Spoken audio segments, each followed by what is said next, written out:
예, 할렐루야. 예, 우리 사업들은 인사하겠습니다. 오늘도 주님이 잘해주십니다. 오늘도 주님이 잘해주십니다.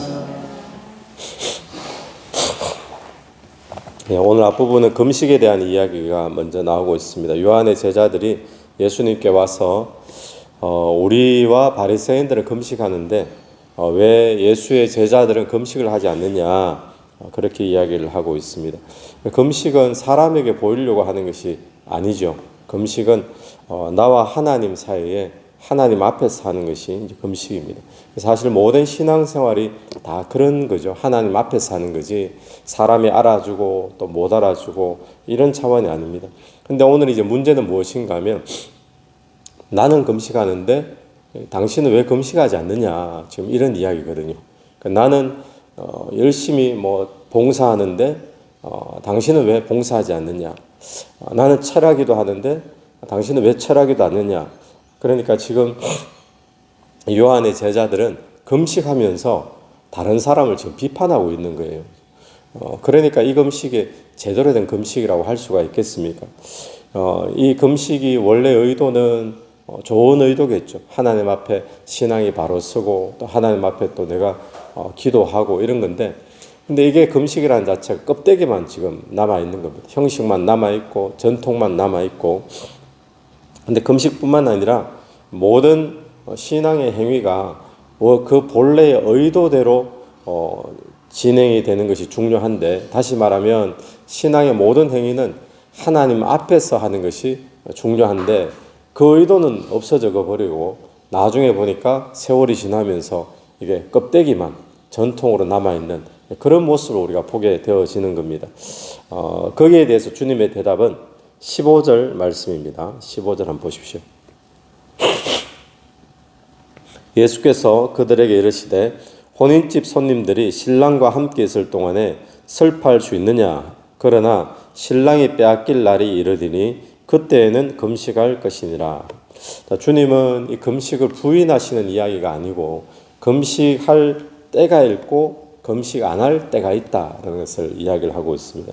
그 비유를 들면서 신랑과 함께 있는 동안에 이 신랑을 맞이하고 신랑과 잔치하고 이때 누가 금식하느냐라는 거죠. 그런데 신랑이 빼앗기게 되는 그때가 오면 그때는 금식할 때다.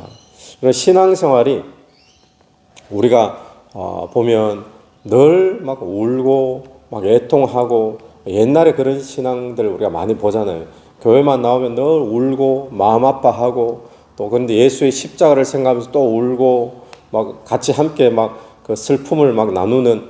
그래서 어떤 외국 선교사님들이 우리나라에 와서, 외국인들이 우리나라에 와서 느끼는 신앙의 모양이, 한국 사람들은 왜 늘 예수를 믿으면서 슬퍼할까? 교회에 나와도 슬퍼하고 세상에서도 슬퍼하고. 외국에는 어떠냐 하니까 서양 문화에서는 예수 믿으면서 기쁨이라는 거잖아요. 기쁨. 근데 예수 믿으면서 기쁨은 우리가 기억해야 될 것은, 신앙 안에는 울고 슬퍼하고 애통하고 이것만 있는 것이 아니라 신앙 속에 기쁨이 있습니다. 축제가 있습니다. 감사가 있습니다. 오늘 저와 여러분이 신앙생활을 하면서 늘 감사와 기쁨이 넘치는 그런 은혜가 있게 되기를 간절히 바랍니다. 근데 언제 그런 것이 있을까요? 오늘 본문 보니까 신랑과 함께 있는 동안에, 그러니까 예수 그리스도와 동행할 때, 교제할 때, 그때 삶의 축제가 되어집니다. 감사가 넘치는 거죠. 그래서 감사와 감격이 있는 신앙생활이 되어야 되는데, 근데 언제 그럼 금식하죠? 금식하는 것은 내가 주와 함께하는 그 기쁨보다 슬픔이 더 클 때가 있어요. 어떤 고난 때문이라든지 사건 때문이라든지 그때 금식하는 거예요. 그래서 우리가 살면서 죄에 대해서 넘어졌을 때, 또 슬픔이 클 때, 또 주와 관계가 뭔가 좀 어긋나는 것 같고 멀어졌다고 느껴졌을 때, 그때 우리가 금식을 하는 거지, 그냥 사람들에게 늘 전통의 형식에 잡혀서 오늘 금식하는 거니까 그렇게 하지 말고, 우리 신앙생활에서 주와 동행할 때, 주와 교제할 때 누리는 기쁨과 감사가 넘치는 그런 신앙을 추구하게 되기를 간절히 바랍니다. 그래서 거기에 대해서 주님은 이런 또 비유를 합니다. 16절부터 17절 보니까 생배 조각을 낡은 옷에 붙이는 자가 없다 그러죠. 왜냐하면 기워 놓으면 같이 붙여 놓으면 그 기운 것이 옷을 당겨 가지고 더 헤어진다는 겁니다. 똑같은 비유로 또 새 포도주를 낡은 가죽 부대에 넣지 아니한다. 이미 가죽 부대는 팽창했던 경험이 있다 보니까 탄력성이 없잖아요. 낡은 가죽 부대는. 그 새로운 포도주를 넣으면 또 바로 해서 부글부글 끓어오르면 터져버린다는 거죠. 그러니까 여기서 말하는 낡은 옷, 낡은 가죽, 이게 뭐겠습니까? 이게 세월을 흐르면서 계속 가지고 오던 유대인들의 전통을 이야기하는 거죠. 전통. 새 포도주는 뭘까요? 성령의 역사는 날마다 새 포도주인 줄로 믿습니다. 이때만 새 포도주가 아니라 오늘 또 우리에게 일어나는 성령의 역사는 5년 전에 작년에 일어났던 그 성령의 역사가 아니라 오늘 또 성령의 역사는 끊임없이 우리에게 새롭게 일어나잖아요. 새 포도주죠. 그런데 이 성령의 역사를 우리의 어떤 전통이나 관습이나 이런 것으로 담을 수 없다는 거예요.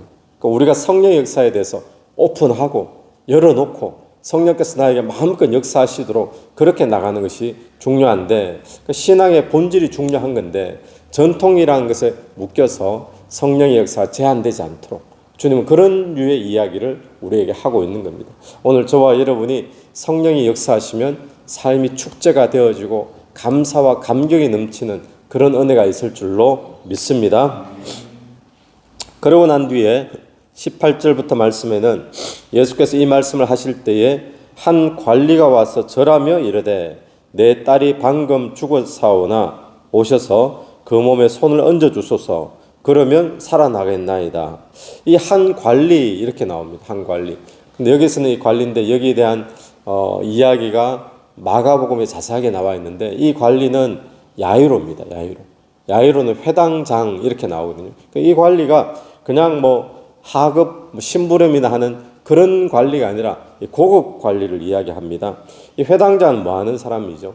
회당은 이스라엘 백성들이 성전이 있었지만 이들이 곳곳 각 동네마다 지역마다 신앙 공동체의 중심이 되는 것이 회당이거든요. 마치 성전처럼 거기에 신앙의 교육이 이루어지고 또 신앙의 또 훈련이 이루어지고 모임이 이루어지고 근데 장로들 가운데서 훌륭한 사람들, 특별한 사람들을 회당장으로 뽑습니다. 그러니까 그냥 보통 사람이 아니라 신앙으로 열심으로 따지면 아주 특출한 그런 사람들이죠. 종교 지도자가 되는 거예요. 근데 이런 종류의 사람들이 예수를 그 당시에 어떻게 여겼습니까? 예수님을 배척했잖아요. 어디서 젊은 청년이 나왔는데 유대교와 늘 충돌하는 이야기를 하고 신성 모독하는 이야기를 하고 그래 바리새인들 이런 유대교에 깊이 있는 사람들은 다 예수를 배척하는 그런 시각을 가졌는데 그런데 이 회당장인 사람이 18절을 다시 보시면 와서 절하며 이르되 예수께 나옵니다. 나오는데 절을 하며 엎드렸다. 완전히 겸손하게 지금 나아가는 거죠.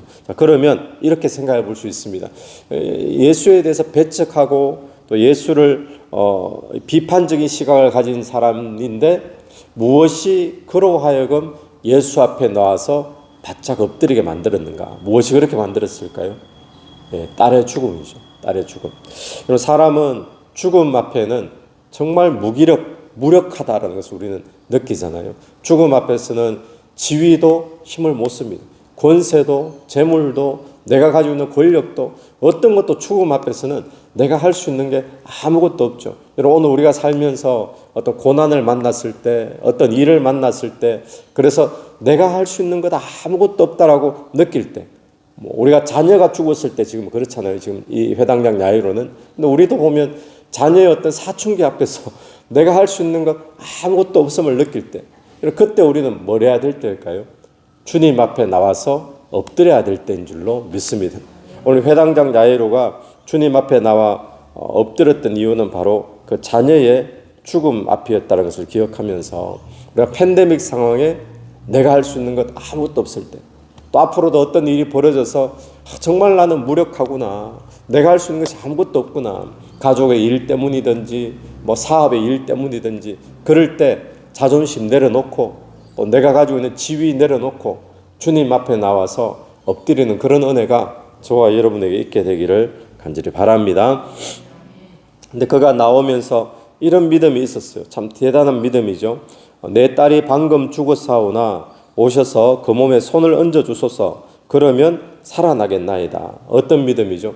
죽은 자도 예수가 오시면 살아날 수 있다라는 그런 믿음입니다.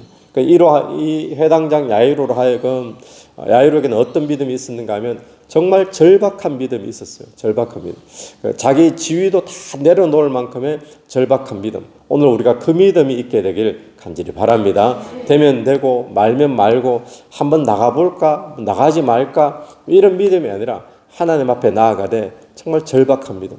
또 하나의 절박한 믿음이 있는 사람이 등장하는데 20절부터는 12해 동안 혈루증으로 앓은 여자가 예수 뒤로 와서 그 겉옷가를 만지니, 이 말씀도 다른 복음에 자세하게 설명되어 있는 말씀이죠. 마태복음에 짧게 이렇게 되어 있는데 이 여인이 뒤로 와서 예수의 겉옷을 만졌어요. 근데 그 다음에 21절 보니까 이는 제 마음에 그 겉옷만 만져도 구원을 받겠다 함이라. 할렐루야. 이 여인에게도 믿음이 있었습니다. 12년 동안 이런 약 저런 약 이런 의원 다 찾아가 보았겠지만 병을 못 고쳤는데 어디서 소문을 들었겠죠. 예수님이 병을 고친다. 근데 그에게 어떤 믿음이 있었는가 하면 겉옷만 만져도 자기가 낫겠다라는 그런 믿음이 있었다라는 거예요.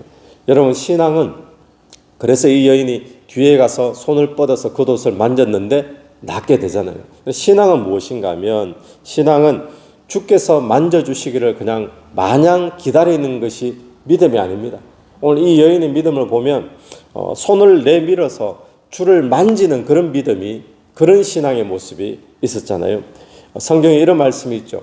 구하라, 찾으라, 두드리라. 또 천국은 뭐 하는 자의 것이라고요?